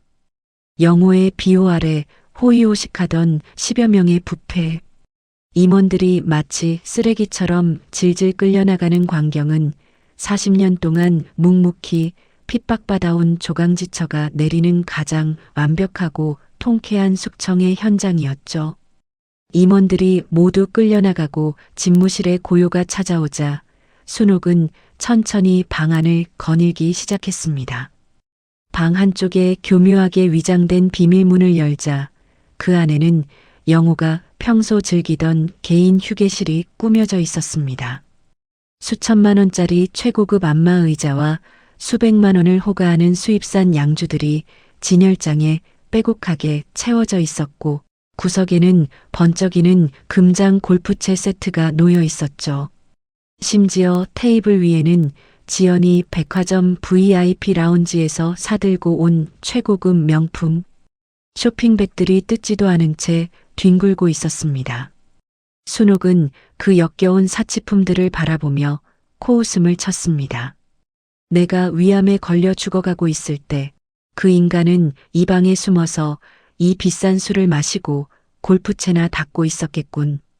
지배인 여기 있는 이 쓰레기들 당장 다 갖다 버려요. 아, 버리기엔 아까우니까 저 금장 골프채랑 양주들은 중고로 다 내다 팔아요. 팔아서 나온 돈은 전부 우리 현장에서 뙤약볕 맞으며 고생하는 일용직 노동자들 특식비로 내려보내고요. 네, 명심하겠습니다. 회장님, 당장 치우도록 하겠습니다. 순옥의 지시에 비서진들이 일사불란하게 움직여 영호의 흔적을 말끔히 지워나가기 시작했습니다. 사치와 허영으로 가득 찼던 공간이 비워지자 그 자리에 진짜 주인의 단단하고 실용적인 기운이 채워지기 시작했죠. 순옥은 최 변호사가 미리 준비해둔 한 남자의 이력서를 집어들었습니다. 회사 내에서 유일하게 영호의 횡령 사실을 눈치채고 내부 고발을 시도하다가 오히려 미운 털이 박혀 수년째 지방 한직을 떠돌며 만년부장으로 썩고 있던 박 부장이라는 인물이었습니다. 잠시 후 남루한 작업복 차림에 흙먼지를 뒤집어 쓴 중년 남성이 잔뜩 긴장한 얼굴로 집무실에 들어섰습니다. 박 부장이었습니다. 그는 갑작스러운 본사 호출에 영문도 모른 채 불려와 눈부시게 우아한 자태의 순옥을 보고 흠칫 놀라 허리를 숙였습니다. 저 처음 뵙겠습니다, 회장님. 강원도 현장 감리를 맡고 있던 박기훈 부장입니다. 부르셨습니까? 박 부장님, 그동안 맘고생 몸고생 참 많으셨죠. 영호 그 인간의 비리를 막으려다 그렇게 억울하게 쫓겨나셨다면서요. 참으로 미안합니다. 내가 진작 알아차렸어야 했는데 바보같이 눈이 멀어 내 회사의 훌륭한 인재를 알아보지 못했네요. 순옥은 박 부장에게 다가가 흙이 묻은 그의 거친 손을 따뜻하게 두 손으로 맞잡았습니다. 생선 비늘에 찔려 흉터가 가득한 순옥의 손과 건설 현장에서 거칠어진 박 부장의 손은 묘하게 닮아 있었죠. 박 부장은 순옥의 진심 어린 위로에 눈시울이 붉어졌습니다. 평생 바른 말을 하다가 핍박만 받아왔던 그에게 회사의 최고 권력자가 건네는 사과와 온기는 너무나 벅찬 감동이었습니다. 아닙니다, 회장님. 저는 그저 제가 할 일을 했을 뿐입니다. 이렇게 알아봐 주시는 것만으로도 평생의 한이 다 풀리는 것 같습니다. 오늘부로 박 부장님을 대경건설의 신임 대표이사로 임명합니다. 나는 돈만 될 뿐 회사 경영은 현장에서 땀 흘려본 사람이 해야죠. 이제부터 부패한 임원들이 차지하고 있던 빈자리는 부장님처럼 정직하게 회사와 직원을 위해 헌신해온 진짜 일꾼들로 채워주세요. 내 회사는 땀 흘린 사람이 대접받는 곳으로 만들어 주시길 바랍니다. 부탁하겠습니다. 회장님, 회장님, 감사합니다. 제 목숨을 바쳐서라도 대경건설을 대한민국 최고의 정직한 기업으로 다시 세우겠습니다. 박 부장은 참았던 눈물을 왈칵 쏟아내며 그 자리에 엎드려 큰 절을 올렸습니다. 그것은 두려움과 공포에서 우러나온 거짓된 아부가 아니라 자신을 인정해준 진정한 주인을 향한 뼈저린 감격과 충성의 맹세였습니다. 회장실을 가득 채우고 있던 서늘한 긴장감은 어느새 따뜻하고 희망찬 온기로 변해 있었죠. 부패한 폭군이 떠난 자리에 가장 낮고 험한 바닥에서부터 기어 올라온 현명하고 자비로운 여왕의 시대가 본격적으로 막을 올린 것입니다. 모든 일정이 끝나고 텅 빈 회장실. 순옥은 홀로 남아 바닥에서 천장까지 이어지는 거대한 통유리 창가에 섰습니다. 어느덧 해가 저물며 서울 하늘을 붉게 물들이고 있었습니다. 발 아래로 끝없이 펼쳐진 수많은 빌딩 숲과 도로 위를 바쁘게 오가는 자동차들의 불빛이 마치 보석처럼 반짝였죠. 저 아래 어딘가 춥고 어두운 시장 뒷골목에서 꽁꽁 언 손으로 생선. 대가리를 치던 지난 40년의 세월이 주마등처럼 스쳐 지나갔습니다. 참으로 길고도 시린 겨울이었습니다. 남편의 배신과 위암이라는 죽음의 공포가 한꺼번에 덮쳤을 때 순옥은 자신의 인생이 그저 억울하게 끝날 줄로만 알았습니다. 하지만 그녀는 주저앉아 우는 대신 분노했고 그 분노를 무기 삼아 자신의 정당한 권리를 쟁취해냈습니다.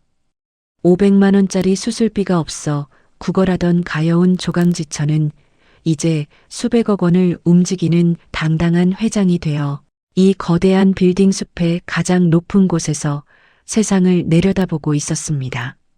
순옥은 창문에 비친 자신의 우아하고 아름다운 얼굴을 바라보며 지난 40년 동안 단 한 번도 지어본 적 없는 가장 크고 환한 승리의 미소를 지어 보였습니다. 회장님, 바닷바람이 제법 찹니다.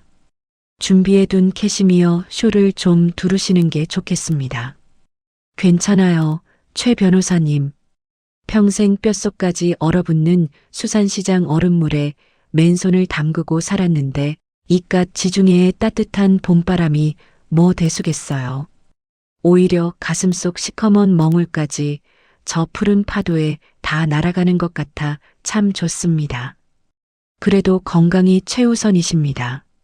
아, 방금 서울 본사의 박기훈 대표에게서 연락이 왔습니다.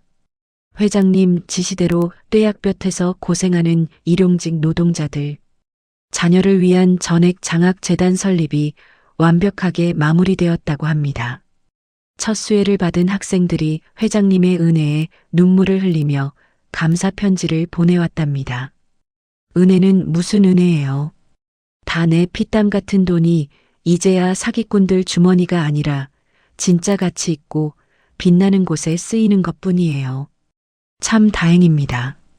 그나저나 그 두 인간은 차가운 구치소 바닥에서 죗값은 잘 치르고 있다던가요?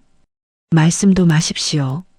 매일 밤 서로 내 탓이라며 악을 쓰고 머리채를 잡고 싸우다가 독방에 갇히기를 반복한답니다.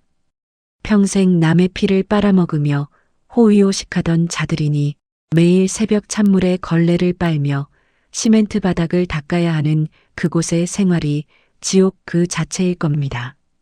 지연의 딸 역시 막대한 빚을 감당하지 못해 야반도주를 했다고 하더군요. 평생을 그렇게 처절하게 속죄하며 썩어갈 테니 이제 그 벌어지들 생각은 푸른 바다에 영원히 던져버리십시오. 그래요. 이제 내 머릿속에서 그 이름들은 영원히 흔적도 없이 지워졌습니다. 끝없이 펼쳐진 코발트 블루 빛의 지중해 바다 위를 유유히 가르고 있는 세계. 최고급 초우와 크루즈의 VVIP 전용 테라스였습니다. 눈이 시리도록 푸른 바다와 투명한 하늘이 맞닿은 수평선 너머로 눈부신 황금빛 햇살이 쏟아져 내리고 있었죠. 크루즈의 하얀 갑판 위로 부서지는 파도. 소리는 마치 순옥의 새로운 인생을 축복하는 웅장한 교향곡처럼 들려왔습니다. 순옥은 크리스탈 잔에 담긴 최고급 샴페인을 한 모금 머금었습니다. 입안에서 터지는 달콤하고 청량한 기포의 맛이 그녀의 메마른 식도를 부드럽게 적셨습니다. 수백만 원을 호가하는 최고급 실크 드레스 자락이 바닷바람에 우아하게 흩날렸고 어깨에 걸친 부드러운 캐시미어 숄은 그녀의 야윈 어깨를 따뜻하게 감싸 안아주고 있었죠. 불과 1년 전까지만 해도 5,000원짜리 국밥 한 그릇이 아까워 남이 먹다 남긴 찬밥을 끓여 먹으며 위암의 고통을 홀로 견뎌내야 했던 그녀였습니다. 순옥은 천천히 난간에 기대어 자신의 두 손을 내려다보았습니다. 수십 년간 썩은 생선 내장을 파내느라 뭉툭해진 손가락, 날카로운 칼과 얼음에 베어 거북이 등껍질처럼 갈라진 흉터들은 여전히 선명하게 남아 있었습니다. 아무리 비싼 보습 크림을 바르고 마사지를 받아도 40년의 모진 세월이 남긴 상처의 흔적은 쉽게 지워지지 않았죠. 하지만 순옥은 더 이상 그 상처투성이 손을 부끄러워하거나 서러워하지 않았습니다. 오히려 햇살을 받아 반짝이는 자신의 거친 손등을 자랑스럽게 어루만졌습니다. 이 두 손이 있었기에 그 지옥 같은 수산시장 바닥에서 살아남을 수 있었고 이 굽은 손가락으로 억척스럽게 긁어모은 돈이 있었기에 저 악랄한 기생충들을 완벽하게 짓밟고 일어설 수 있었으니까요. 그 거친 손에는 이제 생선 칼 대신 영롱하게 빛나는 샴페인 잔이 들려 있었고 퀴퀴한 곰팡이 냄새 대신 세계 최고급 향수의 은은한 향기가 맴돌고 있었습니다. 한국에 남겨둔 대경건설은 박기훈 신임 대표의 진두지휘 아래 눈부신 성장을 거듭하고 있었습니다. 영호가 빼돌렸던 수백억 원의 비자금은 모조리 환수되어 회사로 돌아왔고 순옥의 뜻에 따라 그 돈은 투명한 경영과 어려운 이웃을 돕는 훌륭한 사회 공헌 활동에 쓰이고 있었죠. 조강지처의 고열을 빨아먹던 악덕 기업은 이제 대한민국에서 가장 존경받는 윤리적인 기업으로 탈바꿈하여 승승장구하고 있었습니다. 반면 영호와 지연의 삶은 완벽한 나락 그 자체였습니다. 15년과 7년이라는 무거운 징역형을 선고받은 두 사람은 차가운 교도소, 독방에서 매일 밤 악몽에 시달리며 피눈물을 흘리고 있었습니다. 돈과 권력이 사라진 그들에게 남은 것은 서로를 향한 끔찍한 증오와 저주뿐이었죠. 평생 대접만 받으며 살았던 영호는 고된 노역을 견디지 못해 온몸에 병이 들었고 화려함에 중독되어 있던 지연은 화장기 없는 자신의 늙어가는 얼굴을 유리창에 비춰보며 매일 미친 듯이 오열하고 있었습니다. 그들이 지은 죄악의 크기만큼 아니 그보다 훨씬 더 참혹한 대가가 그들의 남은 여생을 철저하게 갉아먹고 있는 중이었습니다. 회장님, 해가 저물기 시작합니다. 저녁 식사는 선상에 마련된 미슐랭 3스타 레스토랑에 예약해 두었습니다. 들어가시지요. 순옥은 붉게 물들어가는 지중해의 장엄한 일몰을 바라보며 깊은 숨을 들이마셨습니다. 폐부 깊숙이 스며드는 바다의 맑은 공기가 그녀의 영혼까지 정화해주는 듯 했습니다. 40년이라는 길고도 끔찍했던 겨울밤이 마침내 끝이 났습니다. 수술비 500만 원이 없어 남편에게 매달리며 쫓겨나듯 오열하던 가여운 여인은 이제 세상 어디에도 없었죠. 그 자리에는 수백억 원의 자산을 당당하게 되찾고 오직 자신만의 눈부신 삶을 개척해 나가는 진정한 여왕만이 서 있을 뿐이었습니다. 순옥은 최 변호사의 에스코트를 받으며 천천히 발걸음을 옮겼습니다. 크루즈의 화려한 샹들리에 불빛 아래로 걸어 들어가는 그녀의 뒷모습은 그 어떤 영화 속 주인공보다도 우아하고 장엄하게 빛나고 있었습니다. 맹자의 고자장구 하편에는 이런 구절이 있습니다. 하늘이 장차 그 사람에게 큰 사명을 주려 할 때는 반드시 먼저 그 마음을 괴롭게 하고 그 뼈와 힘줄을 힘들게 하며 그 몸을 굶주리게 하고 그 생활을 빈궁하게 하여 하는 일마다 어긋나게 한다. 이는 그 사람의 인내심을 담금질하고 본래 할 수 없었던 일조차 해낼 수 있는 강인한 능력을 길러주기 위함이다. 오늘 사연 속 순옥의 40년 세월이 바로 그러했습니다. 수산시장 바닥에서의 혹독한 노동, 뼈를 깎는 희생을 짓밟은 남편의 배신, 그리고 목숨을 위협했던 암 선고까지. 하늘은 순옥에게 도저히 견딜 수 없을 것 같은 끔찍한 고통을 연달아 내렸습니다. 하지만 순옥은 그 거대한 절망 앞에서 주저앉아 우는 대신 독하게 마음을 다잡고 일어섰습니다. 40년의 억울한 눈물은 그녀를 꺾지 못했고 오히려 그 어떤 시련 앞에서도 흔들리지 않는 강철 같은 사람으로 만들어 주었죠. 그 처절한 담금질이 있었기에 그녀는 악인들을 향해 가차없는 심판의 철퇴를 내리고 자신의 정당한 왕좌를 되찾을 수 있었습니다. 살다 보면 누구나 도저히 끝이 보이지 않는 캄캄한 터널 속에 갇힌 것만 같은 순간을 마주하게 됩니다. 내가 베푼 선의가 잔인한 배신으로 돌아올 때, 세상이 나만 빼고 모두 행복해 보일 때, 우리는 깊은 절망감에 빠지곤 하죠. 하지만 여러분, 겨울이 아무리 깊고 매서워도 반드시 싹을 틔우는 따뜻한 봄은 찾아옵니다. 지금 여러분이 겪고 있는 그 아픔과 시련 역시 훗날 더 단단하고 아름답게 빛날 여러분의 인생을 위한 과정일지도 모릅니다. 순옥이 차가운 곰팡이 냄새를 털어내고 눈부신 지중해의 햇살을 맞이했던 것처럼 여러분의 삶에도 반드시 억울함을 씻어내고 환하게 웃을 수 있는 통쾌한 봄날이 찾아오기를 진심으로 기원합니다. 오늘의 이야기가 여러분의 가슴에 작은 위로와 속 시원한 통쾌함을 전해주었기를 바랍니다. 구독과 좋아요를 꾹 눌러주시면 다음에도 여러분의 마음을 훔칠 더 기막히고 감동적인 사연으로 찾아오겠습니다. 지금까지 여러분의 삶에 따뜻한 위로를 전하는 인생 읽어주는 라디오였습니다. 늘 건강하시고 평안하십시오. 감사합니다.